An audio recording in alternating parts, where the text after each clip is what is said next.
Selamat malam, perkenalkan nama saya Jennifer Cleorita dari Prodi Ilmu Komputer kelas B. Di sini saya akan menjelaskan tentang tugas proyek kecerdasan buatan saya yang mengangkat kasus penjaga pintu di rumah yang menggunakan Blink Search IDF.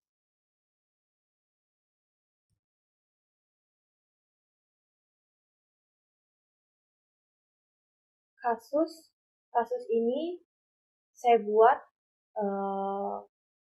dengan kita membayangkan sebuah rumah besar yang memiliki banyak ruangan yang terdapat Pak Budi sebagai pemilik rumah yang ingin menjaga rumahnya dari pencuri.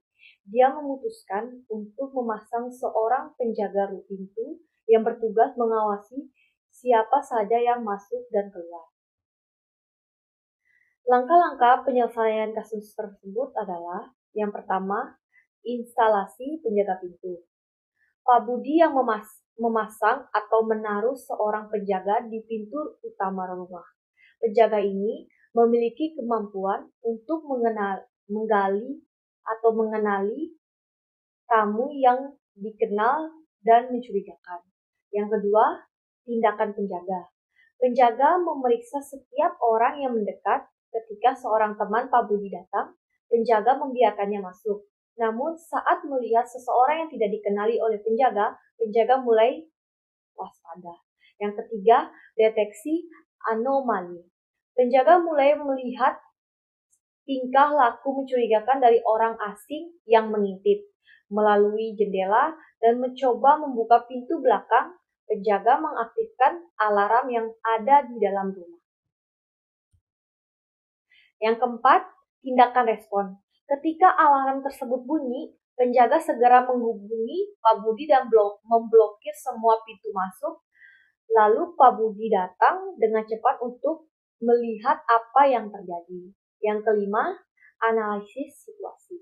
Pak Budi dan penjaga berbicara tentang apa yang terjadi. Mereka mencatat cara pencuri beroperasi dan mencatat ciri-ciri pencuri tersebut. Nomor 6, pembelajaran dan penyesuaian. Setelah insiden, Pak Budi memutuskan untuk melatih penjaga dengan informasi baru tentang pencuri. Penjaga kini lebih siap mengenali tanda-tanda bahaya di depan. Ini ilustrasi atau animasi yang telah saya buat untuk teman-teman sekalian agar mudah lebih dimengerti. Awal mulanya Pak Budi menaruh penjaga di depan rumah untuk menjaga rumah agar terbebas dari yang namanya penyusup ataupun maling. Kemudian Pak Budi kedatangan teman-temannya ke rumah, namun ada satu tamu yang dicurigai oleh Pak Budi. Teman-teman bisa lihat bahwa sudah saya tunjukkan melalui garis panah. Kemudian orang yang telah dicurigai, ia menyelinap ke samping jendela rumah untuk mengintip isi dalam rumah. Maaf teman-teman, jikalau dalam PowerPoint saya ada yang lupa saya ganti teksnya, tapi bisa diabaikan saja teman-teman. Kemudian penjaga mulai melihat gerak-gerik mencurigakan seorang tamu yang mengintip jendela samping rumah. Ketika alarm rumah berbunyi, penjaga segera menghubungi Pak Budi untuk melihat apa yang terjadi dan juga memblokir semua pintu masuk. Ini alarm yang ada di rumah ya teman-teman. Pak Budi dan penjaga lalu berbicara tentang dan mencatat tentang ciri-ciri pencuri tersebut untuk kedepannya bisa lebih waspada dengan tamu-tamu yang datang ya. Pak Budi lalu melatih para penjaga dengan informasi baru tentang pencuri. Pak Budi mungkin mengkonfirmasi tentang ciri-ciri pencuri, ciri-ciri orang yang tidak dikenali, orang-orang penyusup-penyusup yang mungkin memiliki niat lain untuk datang ke rumah Pak Budi. Solusi dalam kasus tersebut adalah dengan mengintegrasikan sistem keamanan dan mempelajari metode baru. Pak Budi dapat menjaga rumahnya lebih baik. Penjaga kini tidak hanya mengawasi pintu, tetapi juga memiliki pengetahuan lebih untuk mendeteksi potensi ancaman di masa depan. Karena teman-teman sudah penjaga sudah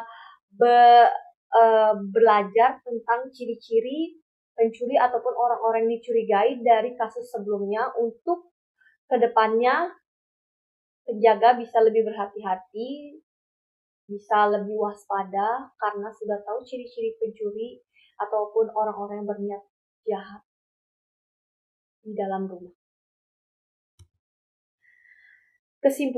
Kesimpulannya perumpamannya ini menunjukkan bagaimana IDS berfungsi sebagai penjaga pintu yang tidak hanya mengawasi akses tetapi juga dapat belajar dari pengalaman untuk meningkatkan keamanan. Dengan pendekatan ini, rumah menjadi lebih aman dari ancaman pencurian ataupun serangan siber ini. Teman-teman tidak hanya kita ilustrasi. Saya mengilustrasikan ini bukan hanya untuk semerta-merta keamanan rumah saja, namun bisa keamanan akut ataupun keamanan privasi teman-teman sekalian. Kita sangat bagus menggunakan IDS ini karena kita dapat belajar dari pengalaman-pengalaman sebelumnya untuk lebih baik lagi ke depannya karena kita sudah pernah melewati masanya, jadi kita tidak kaget saat kita dihadapkan dengan serangan itu lagi. Animasi ini juga dapat digunakan untuk menggambarkan setiap tahap agar mudah dipahami oleh teman-teman sekalian. Bukan hanya anak-anak IT maupun anak-anak komputer saja yang dapat memahami, namun teman-teman sekalian yang di luar tersebut juga dapat memahami materi yang saya jelaskan. Ini adalah tabel dari kasus tersebut, teman-teman. Yang pertama, initial state. Initial state ini adalah keadaan awal atau titik operasi awal untuk simulasi. Initial state ini merupakan bagian dari ruang keadaan yang meliputi posisi awal ataupun aturan tujuan awalnya, teman-teman, seperti apa? Seperti rumah Pak Budi merasa khawatir rumahnya adanya pencuri, potensi ancaman pencurian, sehingga dia menaruh penjagaan di rumahnya. Stepnya atau langkah-langkah penyelesaiannya adalah teman-teman bisa lihat sendiri, ada instalasi penjaga pintu, tindakan penjaga, deteksi anomali, tindakan respon, analisis situasi, dan pembelajaran dan penyesuaian. Goal ada ataupun tujuan besar yang ingin dicapai adalah, ini biasanya hasil akhir ya teman-teman, yaitu keamanan rumah menjadi lebih aman dari ancaman pencurian atau serangan, pemahaman ancaman, penjaga dan Pak Budi memperoleh pemahaman lebih baik tentang cara-cara pencuri beroperasi. Jadi sudah belajar teman-teman dari pengalaman sebelumnya agar lebih berhati-hati lagi di hari kemudian. Yang terakhir, peningkatan kesiagaan. Sistem IDS tersebut terus berkembang untuk meningkatkan deteksi ancaman dan respon di masa depan. Mungkin itu saja presentasi kali ini, teman-teman. Mohon maaf apabila ada kesalahan kata. Terima kasih banyak. Selamat malam.